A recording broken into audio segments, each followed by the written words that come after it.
Sekarang dirimu di mana? Halo, dirimu di mana sekarang? Wahai kepala negara, wahai presiden. Saya ngomong jabatannya, nggak usah nyebut namanya. Sekarang dirimu di mana?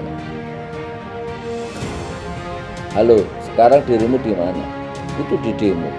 Seluruh Indonesia demo. Sekarang dirimu di mana?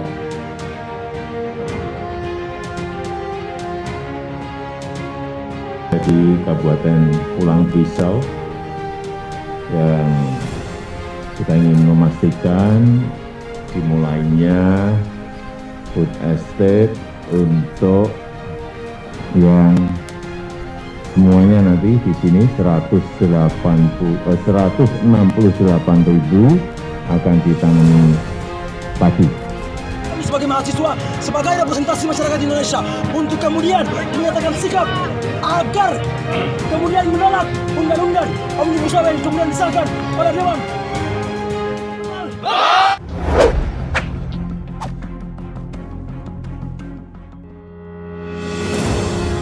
Menanti suara Jokowi di tengah gelombang penolakan Undang-Undang Cipta Kerja.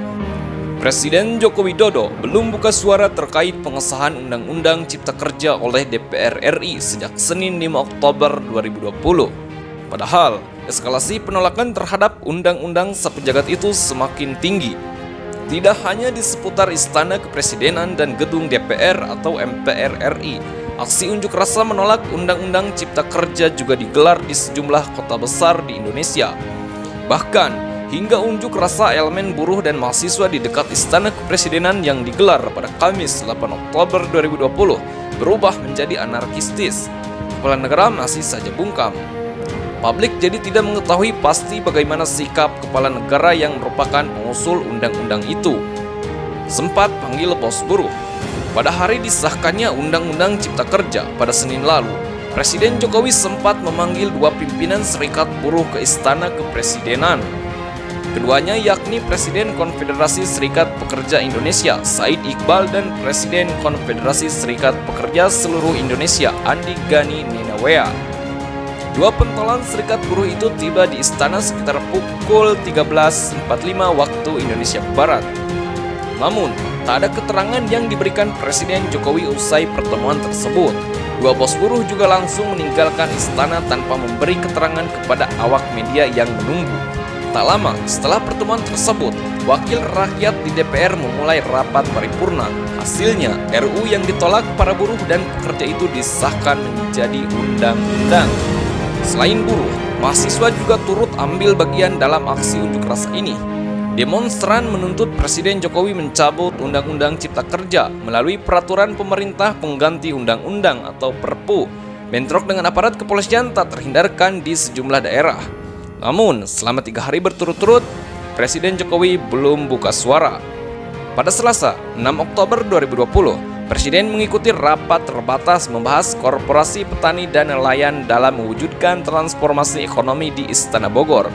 Tidak ada pernyataan soal Omnibus Law Undang-Undang Cipta Kerja. Keesokan harinya, atau pada Rabu 7 Oktober 2020, Presiden Jokowi kembali beraktivitas di Istana Bogor. Namun, agendanya internal alias tidak untuk diliput media. Pada Rabu sore, ia terbang ke Solo untuk nyekar atau ziarah ke makam ibunda. Seusai ziarah, kepala negara bertolak ke Yogyakarta untuk menginap di Istana Kepresidenan Gedung Agung. Mantan wali kota Solo itu pun masih belum mengeluarkan pernyataan soal Undang-Undang Cipta Kerja. Pada Kamis pagi, Presiden Jokowi bertolak dari Bandara Adi Sucipto Sleman menuju ke Palangkaraya, Kalimantan Tengah. Ia memantau lahan yang akan dijadikan lumbung pangan di Pulang Pisau. Di sana, Presiden Jokowi juga membagikan bantuan modal bagi pelaku usaha mikro. Pada hari yang sama, massa buruh dan mahasiswa bergerak ke Istana Negara untuk menuntut Presiden Jokowi mencabut Undang-Undang Cipta Kerja. Namun, lagi-lagi tidak ada respons. Presiden sebenarnya sempat menyampaikan pernyataan di Kalimantan Tengah, tetapi hanya terkait lumbung pangan. Kepala negara tidak menyinggung soal Undang-Undang Cipta Kerja ataupun aksi unjuk rasa yang berujung anarkistis.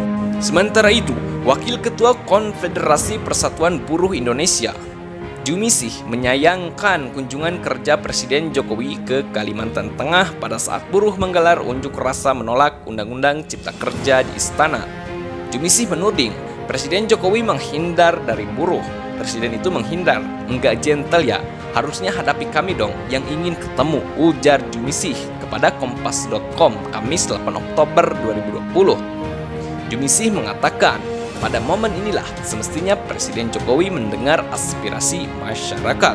Menurut dia, kunjungan kerja ke daerah sekalipun sebenarnya dapat ditunda karena tuntutan sejumlah elemen masyarakat yang mendesak.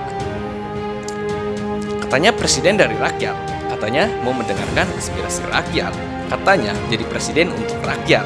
Harusnya itu menemui buruh dilakukan, ujar Jumisih. Pengamat politik Universitas Paramadina, Ahmad Khairul Umam, juga mempertanyakan sikap Presiden Jokowi yang malah terkesan menghindar dari demonstrasi buruh. Ia mengatakan, semestinya Presiden Jokowi menemui para buruh yang memprotes Undang-Undang Cipta Kerja untuk meredam sikap penolakan buruh. Menurut Umam, kepala negara semestinya menerima kedatangan buruh di Istana Kepresidenan, lalu menjelaskan aspirasi buruh yang telah diakomodasi pemerintah dalam Undang-Undang Cipta Kerja. Kalau presiden mau berpikir strategis, jujur ke kaum pekerja, cukup temui dan minta para menterinya jelaskan pasal-pasal kontroversial itu kalau memang sudah mengakomodasi aspirasi buruh, ujar dia. Bantahan lari. Pejabat setingkat menteri di lingkaran Presiden Jokowi pun tidak ada yang buka suara terkait pro dan kontra Undang-Undang Cipta Kerja. Pernyataan justru datang dari tenaga ahli utama kantor staf Presiden, Doni Gahral Adian. Ia menegaskan, Presiden Jokowi tidak lari dari demonstrasi menolak Undang-Undang Cipta Kerja yang digelar di depan istana. Doni menyebutkan, agenda kunjungan kerja ke Kalimantan Tengah sudah dijadwalkan sejak jauh-jauh hari.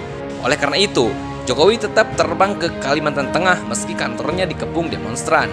Bukan kemudian lari dari demonstrasi. Presiden bukan sosok yang seperti itu ya, kata Doni saat dihubungi. Doni menegaskan bahwa agenda Presiden Jokowi meninjau lumbung pangan di Pulau Pisau itu tetap menjadi prioritas dan tak bisa dibatalkan begitu saja. Rakyat Indonesia itu dari Sabang sampai Merauke, itu agenda pentingnya Presiden bagi rakyatnya di provinsi lain, kata dia.